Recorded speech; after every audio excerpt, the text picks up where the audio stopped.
জীবিকার টানে নরসিংদী থেকে সপ্তাহে কয়েকদিনের জন্য রাজধানীতে আসেন মোহাম্মদ আলী। 3 চাকার রিকশার প্যাডেলে চলে তার সংসার। জিডিপি, মূল্যস্ফীতি এসব তত্ত্ব বোঝেন না মোহাম্মদ আলী। তার কাছে বাজেট মানে বাজারের ফর্দের সাথে মিলুক প্রতিদিনকার খরচের হিসাব। জিনিসপত্রের দাম বেশি। ওই কালকা 400 টাকার কাম করছি, 100 টাকা গাড়ি জমা, 300 টাকা তাই 300 টাকা তো আমারও না, তো আমার ফ্যামিলি খাইব কি?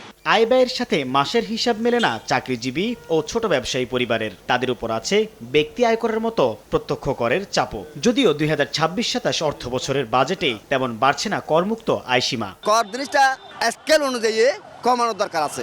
এই পরিস্থিতিতে বাজারে গিয়ে চাপে পড়ছেন নির্দিষ্ট আয়ের মানুষ। তাই আসছে বাজেটে নিত্যপণ্যের দাম সাধ্যের মধ্যেই রাখাই তাদের প্রধান দাবি।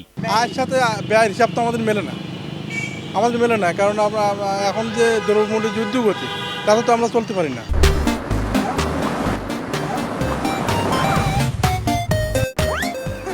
শিক্ষাখাত যেন উপেক্ষিত না থাকে এবারের বাজেটে, সে নিশ্চয়তা চায় শিক্ষার্থীরা। সরকারের ব্যয় হচ্ছে, ফ্যামিলি থেকে টাকা পয়সা খরচ করতেছে, কিন্তু যেই মূল চাহিদাটা আমাদের কোনো স্কিল শেখা হচ্ছে না।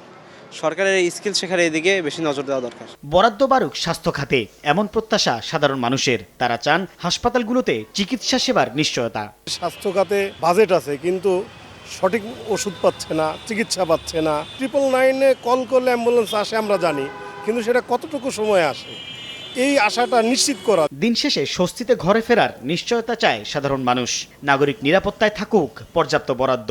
নিরাপত্তাহীনতায় আছি আমরা, ওই বিষয়গুলো বেশি।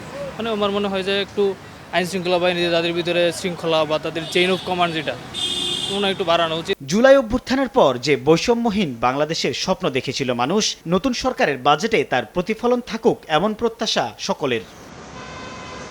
রিকশা চালক থেকে চাকরিজীবী, ব্যবসায়ী বা উদ্যোক্তা, সকলেরই প্রত্যাশা 2026-27 অর্থবছরের বাজেট হবে জনবান্ধব ও বাস্তবমুখী। মূল্যস্ফীতি নিয়ন্ত্রণের পাশাপাশি থাকবে জীবনমান উন্নয়নের রোডম্যাপ। সাইফুল ইসলাম, সময় সংবাদ, ঢাকা।